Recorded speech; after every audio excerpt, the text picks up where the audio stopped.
Bueno, vamos a ir con las dos últimas mesas del curso. En la siguiente mesa vamos a hablar de ejercicio. El ejercicio probablemente es algo que nosotros, la mayoría, no sabemos recetar y hemos traído a un experto para que así nos enseñe.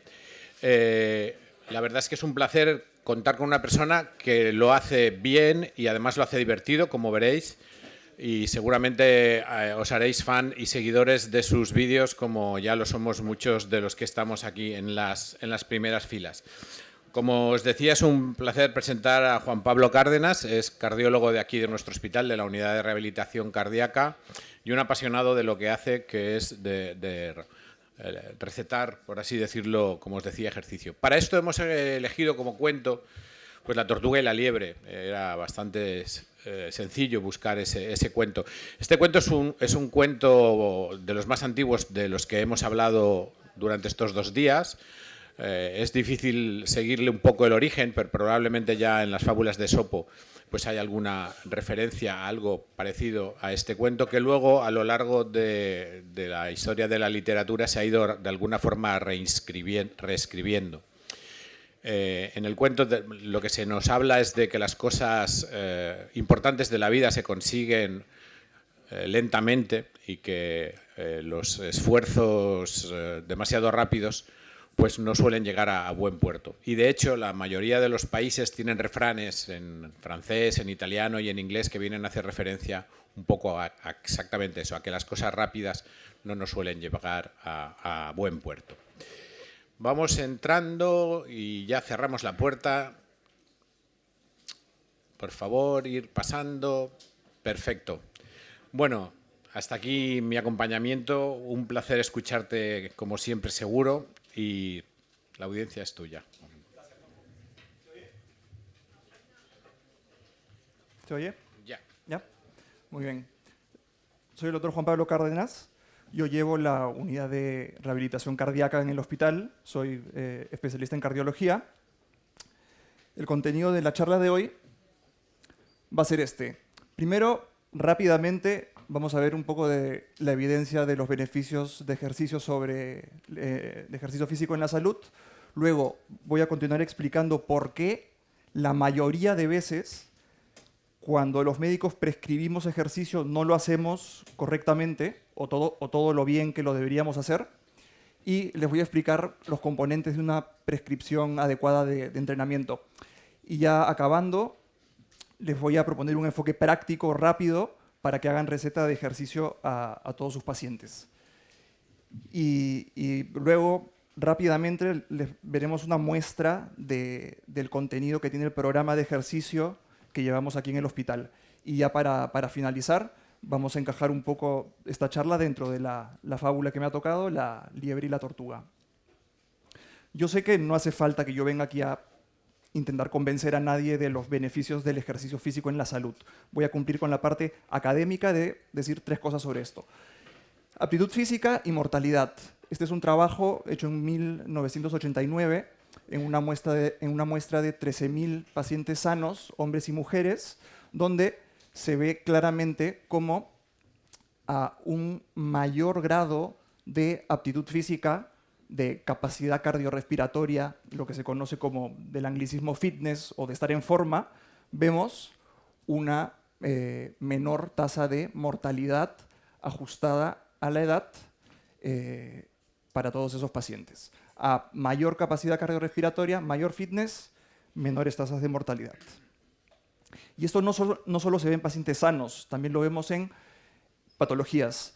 Este de aquí, un poco más reciente, del 2010, vemos cómo en un grupo de pacientes ancianos que llevaron un tratamiento con un programa de rehabilitación cardíaca, a mayor número de sesiones de rehabilitación, a mayor volumen de entrenamiento, vemos una menor incidencia acumulada de infartos de miocardio, menor riesgo cardiovascular. Y en insuficiencia cardíaca también lo vemos. Este fue un trabajo donde se compara un grupo de pacientes con insuficiencia cardíaca diagnosticados que llevaron lo que se consideraría un tratamiento habitual, usual, versus un grupo que llevaron un programa de entrenamiento. Y lo que se ve es una disminución en la hospitalización y mortalidad por todas las causas en estos pacientes con insuficiencia cardíaca. Yo vengo y les presento estos trabajos que son de cardiología, pero esto obviamente no se aplica solo a cardiología. Yo porque soy cardiólogo, pero esto lo podemos ver a lo largo de todas las especialidades médicas, en todas las patologías. Ahora, esta guía del 2020 de la Sociedad Europea de Cardiología, es una guía de cardiología deportiva y ejercicio en pacientes con enfermedad cardiovascular. Muchas de lo que vamos a ver hoy, las tablas, figuras y conceptos, son sacados de esta guía. Pero lo que quiero que sepan es que estas recomendaciones son perfectamente aplicables al paciente sano y en prevención primaria. Esta guía desde el inicio ya nos habla de algo interesante, que son los componentes de lo que verdaderamente es aptitud física. Tenemos subdivisiones en cardiorrespiratorio, tenemos la capacidad aeróbica, por ejemplo, en motor tenemos agilidad, balance o equilibrio, coordinación, velocidad del movimiento. También nos habla de componentes metabólicos de aptitud física, mencionando la tolerancia a la glucosa, metabolismo de lípidos. En cuanto a lo muscular, tenemos fuerza y potencia, fuerza también muscular isométrica y resistencia muscular. Y en lo morfológico nos menciona distribución de grasa, composición corporal, densidad ósea y también flexibilidad. De estos componentes aquí más vamos a hablar de la parte física motora, no de lo metabólico, que también está aquí, pero eso ya sería otra charla. Entonces, teniendo ya estos conceptos de base de lo que realmente es aptitud física, está bien que todo esto está estudiado, en la modernidad hay 50 años de estudio con estas cosas o más, pero yo quiero recordarles que todo esto tiene un sentido evolutivo. Nuestros antepasados sabemos que eran cazadores y recolectores, ¿no? Entonces, esto tiene lógica con esos componentes que les he mencionado de lo que es aptitud física. El que no tenía fuerza, el que no tenía capacidad aeróbica, agilidad, velocidad, no tenía la capacidad para cazar al animal que había que cazar o caminar los kilómetros que había que caminar para recoger las bayas o lo que tocara hacer ese día. Y nosotros venimos de los que sí tenían esas capacidades, venimos de ellos. Los que no las tenían, pues no sobrevivieron. Y eso es algo que me gusta recordar y muchas veces tener en mente, y quiero que lo tengan también. Ahora, ¿qué pasa? Nuestra sociedad y tecnología ha ido más rápido y nos ha llevado a vivir de una forma que no hace falta ir a cazar y recolectar y vivir de esa manera. Y la verdad es que tenemos mucha suerte, obviamente.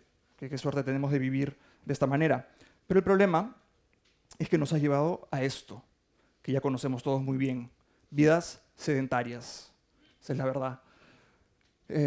Vamos en coche a los lugares, nos sentamos a ver la televisión, estamos con los móviles, y todo esto trae los problemas que ya conocemos de salud, sobrepeso, obesidad, aumento de riesgo cardiovascular, infartos y todo lo que esto lleva, diabetes, todo eso que ya conocemos muy bien.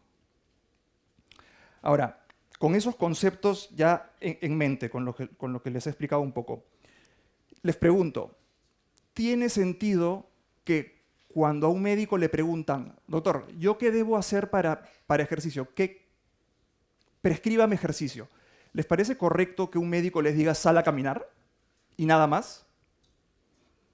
No parece, ¿no? Esto yo me lo encuentro en mi consulta todos los días. Sí, hago ejercicio, ando mucho.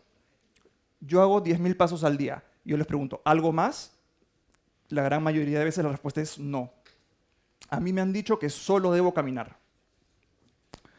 Lo que yo vengo a decirles es que esto es insuficiente.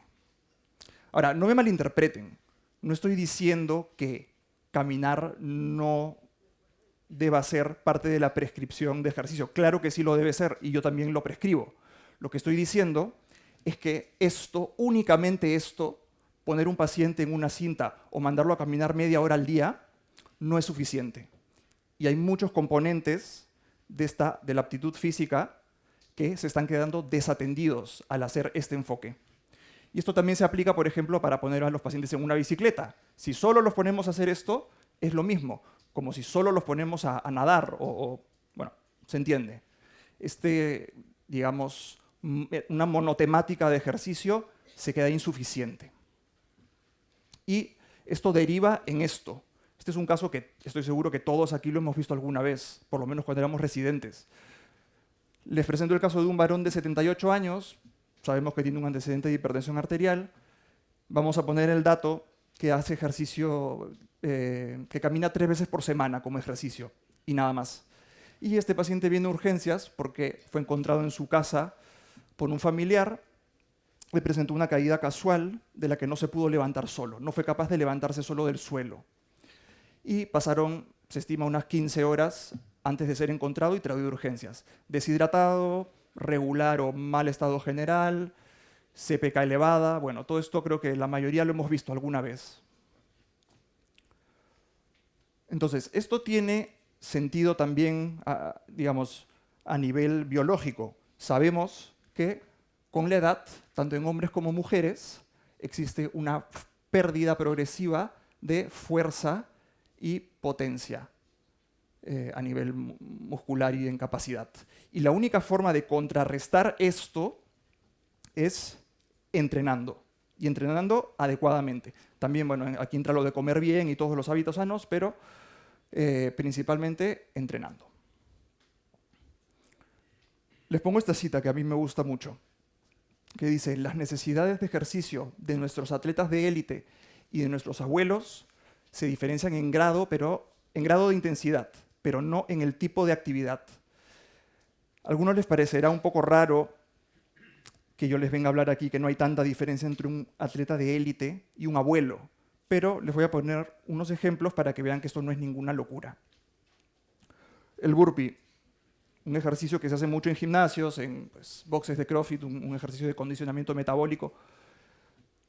Esencialmente, este movimiento, en esencia, es tumbarse al suelo y levantarse, algo que a todos se nos presenta en algún momento, la mayoría de días, sin importar la edad.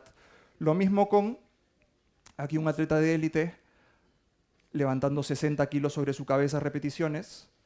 En esencia, esto es levantar un peso sobre su cabeza. Puede ser una maleta, unos platos,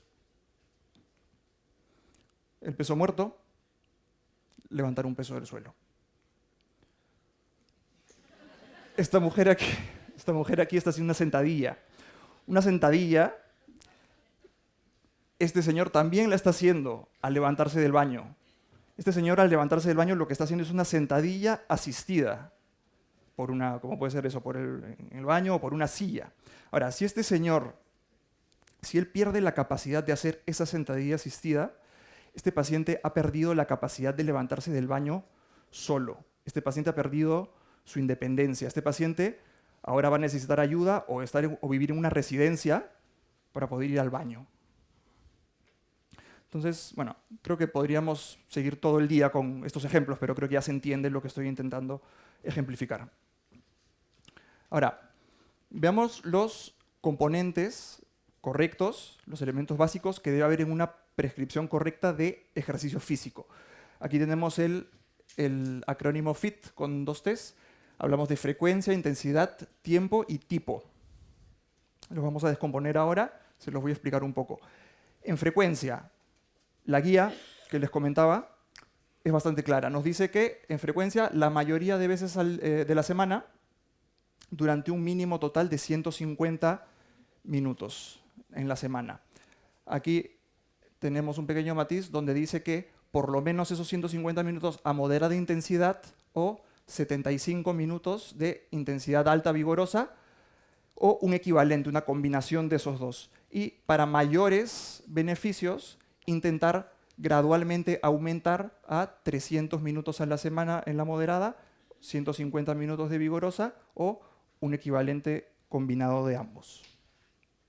Son recomendaciones 1A bastante claras y directas. Pasemos al siguiente punto de FIT, intensidad.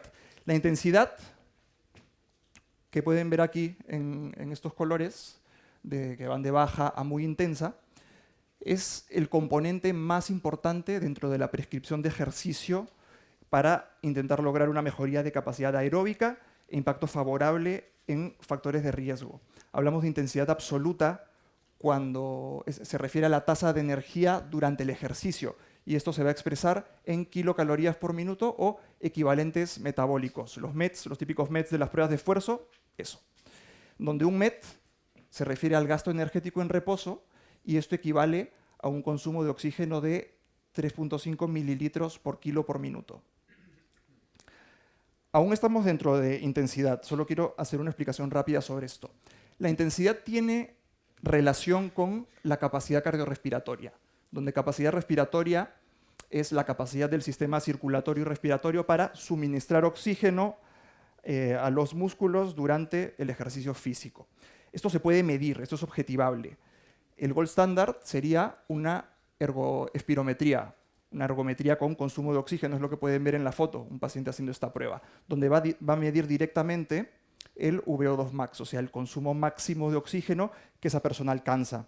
Este número va a variar en todas las personas, mientras más capacidad cardiorrespiratoria una persona tiene, mayor va a ser ese número.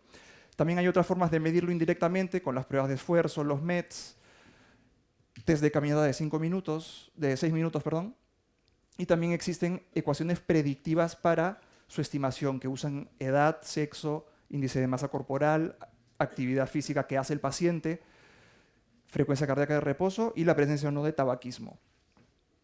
Y también relacionado a la intensidad tenemos las escalas de Borg, que es un índice de esfuerzo percibido.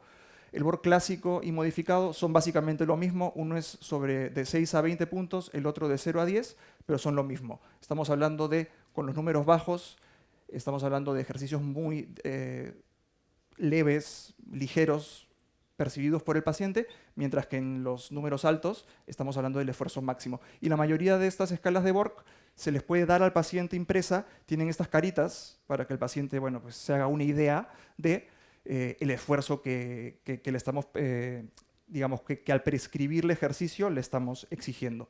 Ahora, todo esto que les he comentado, con la intensidad, el consumo de oxígeno, el Borg, todo esto está relacionado. Vean aquí en la tabla cómo la intensidad está relacionada con ese VO2 max en porcentaje, a la vez que esto con la frecuencia cardíaca máxima, la escala de Borg y con una zona de entrenamiento. Y he marcado aquí la de moderada intensidad porque esta va a ser la zona en la que a la hora de prescribir ejercicio a nuestros pacientes, la mayoría de nuestros pacientes, al menos como punto de inicio, esta va a ser una zona adecuada para empezar. Si tienen menos capacidad, pues la prescripción será un poco más bajo. Si tienen bajo riesgo, pueden hacerlo, saben entrenar, pues podemos ir un poco más alto. Para la parte de tiempo, solo mencionar que es muy importante que un programa de ejercicio adecuado tenga, se mencione cuánto tiempo va a durar en semanas o meses, los días de entrenamiento de la semana,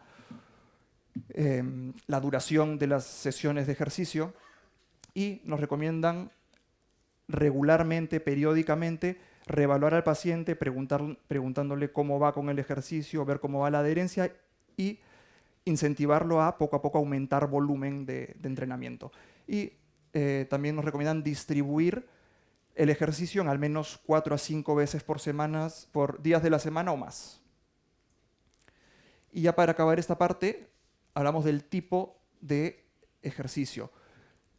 Esta sería la división más fácil, digamos, más sencilla, más simple.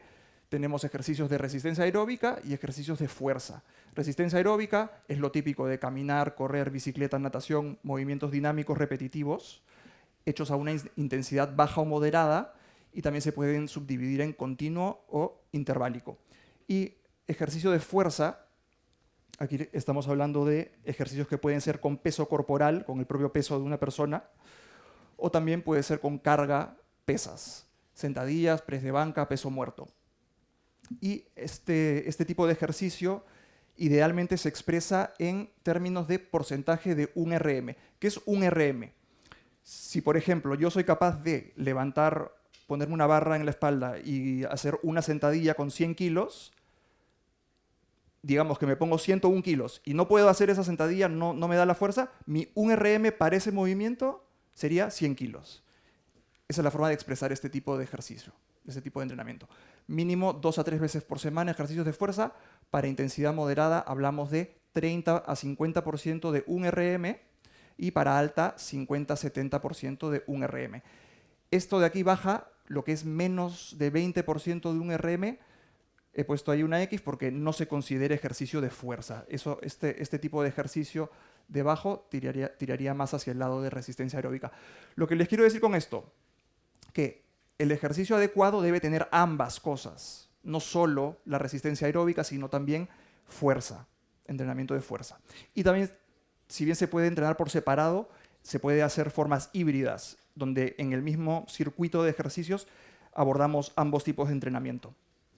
Como les comentaba entonces, resistencia y fuerza. Ahora, esto también puede ser subdividido, el entrenamiento, hay más tipos. Hablamos de velocidad, agilidad, coordinación, equilibrio y flexibilidad. Y todo esto, como les comentaba al inicio, pues si bien tenemos lo cardiorrespiratorio, estos componentes también están aquí mencionados en esta figura que les mostraba al inicio. Ahora, recapitulando un poco, hemos visto la evidencia, hemos visto los componentes de un ejercicio correctamente prescrito dentro de este acrónimo FIT. Hemos visto que todo esto tiene sentido y lógica evolutiva. Hemos visto que también tiene lógica a nivel de cualquier persona, de cualquier edad. Y hemos visto las posibles consecuencias de abandonar esos componentes y solo prescribir, por ejemplo, caminar únicamente. Ahora, yo tengo que darles un enfoque práctico, un enfoque que puedan hacer algo. Nadie tiene tiempo aquí con 30, 40 o más pacientes para ponerse a calcular todas estas cosas y dar un entrenamiento individualizado a cada paciente. Necesitamos media hora con cada persona. Yo les propongo esto, de forma rápida. Evaluar capacidad de ejercicio. El paciente entra a la consulta, mira si viene con un bastón, cómo se sienta, se apoya en el escritorio para poder sentarse. Todas estas cosas ya te están dando datos de qué capacidad tiene ese paciente para hacer ejercicio. Historia clínica, obviamente, enfermedades, edad, sexo, tabaquismo, si se puede, un índice de masa corporal sería ideal. Hacer un electrocardiograma y preguntarle si hace ejercicio y si es así, qué y cuánto por semana. Y yo les pregunto si se pueden levantar solos del suelo sin ayuda. Todo esto ya me da una idea más o menos clara de pensar qué capacidad tiene ese paciente para entrenar. Ahora, una vez que hacemos eso, obviamente, ya en la anamnesis, si el paciente pues, tiene síntomas sugestivos de algo potencialmente serio, angina, síncopes, arritmias, palpitaciones, soplo cardíaco, pues no queda otra que de momento no puede hacer ejercicio, tiene que ser enviado a una evaluación. Si es cardiológica, pues a cardiología, o si es de alguna otra especialidad, a esa especialidad. Por el contrario, si no tiene nada de eso, veríamos el riesgo cardiovascular. Veríamos el riesgo cardiovascular. Si tiene enfermedad cardíaca cardiovascular establecida, si tiene diabetes, enfermedad renal crónica. Si la respuesta es no a estas preguntas, pues con cierto rango de margen de seguridad podríamos iniciar un programa de entrenamiento a una intensidad inicial según la capacidad que estimen que tiene el paciente, usando la escala de Borg. Si es un paciente desacondicionado con poca capacidad, pues iniciaríamos con una intensidad ligera. Y si no, pues puede ser más alta también. Por el contrario, si hay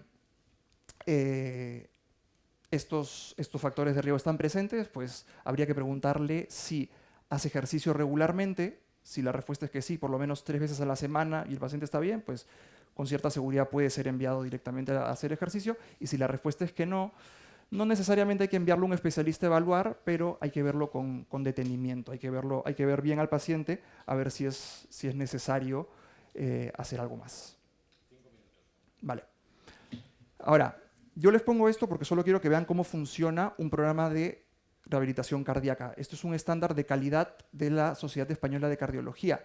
El paciente, con sus pruebas y todos los datos que tenemos, prueba de esfuerzo, FEBI, los pondremos en uno de estos 3 escalas de riesgo: riesgo bajo, moderado, alto. Pacientes de riesgo moderado y alto irán a programas presenciales, y pacientes de riesgo bajo pueden hacer un programa tanto presencial como domiciliario. Esto lo pongo porque quiero que vean que pacientes con enfermedad cardiovascular que han tenido infartos pueden hacer programas domiciliarios puramente con cierta seguridad. Lo digo para que no tengan miedo de prescribir estos ejercicios a sus pacientes. Ahora, una vez que lo tienen, ya saben que el paciente puede hacer ejercicio. Ahora es, ¿qué le van a dar? Este es un canal de YouTube que tenemos con el programa. Esto se lo damos a nuestros pacientes. Bueno, en realidad el programa se los damos impreso y ellos tienen acceso. Pero esto está abierto. Esto, quien quiera puede tener acceso a esto.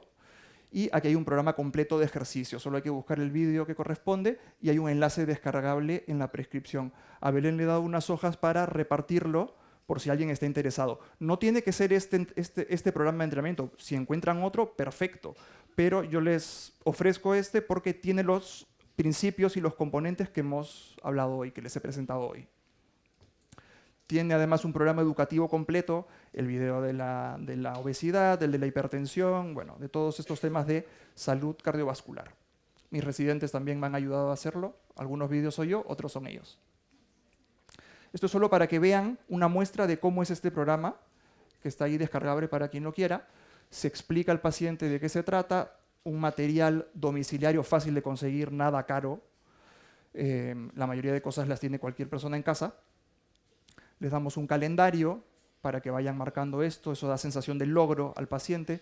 Hay una rutina de calentamiento y verán que los ejercicios son este tipo de ejercicios funcionales del día a día, como puede ser levantarse de una silla, pero son altamente adaptables. Aquí están viendo un paciente que no tiene buena capacidad siendo ayudado, por ejemplo, por un familiar a hacer estos ejercicios. Está todo explicado ahí qué hacer, semana 1, semana 2, semana 3, se explican los ejercicios, exactamente qué tiene que hacer, y se da una pauta de entrenamiento día 1, día 2, hasta día 5. Y así para varias semanas de entrenamiento, 12 semanas. Solo para que vean algunos ejemplos del tipo de movimiento que le pedimos al paciente que haga. Si ven alguna que el paciente no va a poder hacer, simplemente se le dice, vale, esto no lo hagas, y ya está.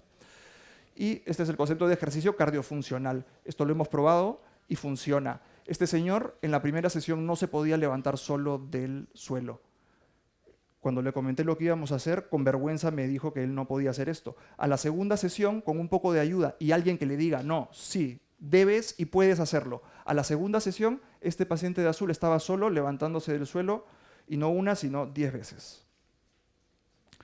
Y solo para mencionar que aquí también fomentamos que el paciente practique un deporte que le guste, además de este tipo de entrenamiento. En la guía está, según intensidad, baja, media, alta, están los tipos de deportes dentro de esas categorías que podemos prescribir. Y para terminar ya, volviendo al versus que tenemos, lo que propongo es que cojamos lo mejor de cada uno. Cojamos lo mejor que tiene la tortuga, esa sabiduría, esa calma para hacer las cosas.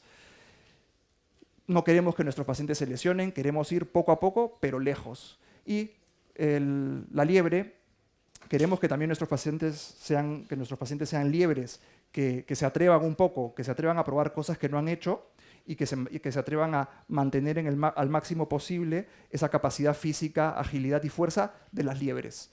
Liebres y tortugas las hay de todas las edades y de todos los sexos y tipos.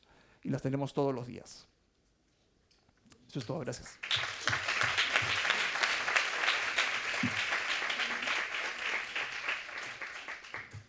Muy bien, ha sido un placer escucharte. Tenemos tiempo para una pregunta. Una pregunta. El doctor Jacinto.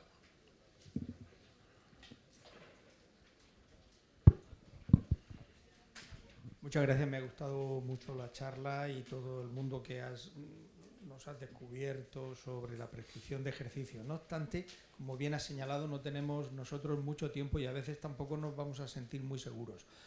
En el caso de vuestro hospital, pues cuentan con vosotros, es un privilegio.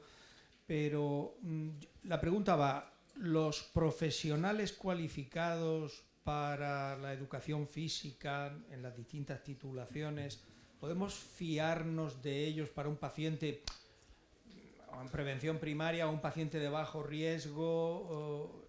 En tu opinión, ¿lo hacen bien? ¿Pero te refieres a los fisios o hablamos de un entrenador de un gimnasio, por ejemplo? Profesionales titulados en educación física. En general, que puedan estar en un gimnasio, claro, asesorando a los sí, usuarios. Para un paciente de bajo riesgo, yo pienso que sí. Yo pienso que sí, totalmente. No veo motivo para que un paciente de al menos riesgo bajo no podamos ponerlo, tal vez con cierta guía y recomendaciones nuestras, pero no veo motivo para no poder ponerlo bajo un programa por una persona que tiene ese tipo de cualificación. Con riesgo moderado y alto ya es otra cosa. Eso sí ya, pues probablemente no tanto directamente. Una última pregunta para ser estrictos. Al hilo de esto, no hace mucho el Ministerio organizó cursos sobre prescripción física, de ejercicio físico, y en principio la prescripción es nuestra. Tú eres el que tienes que decir cuántos METs tiene que hacer el paciente, qué tipo de ejercicios, y luego los preparadores físicos los acompañan. ¿La pregunta cuál es? Vale. Vale, pues vamos a cerrar la mesa en pro de cumplir los tiempos. Muchas gracias, de verdad, un abrazo.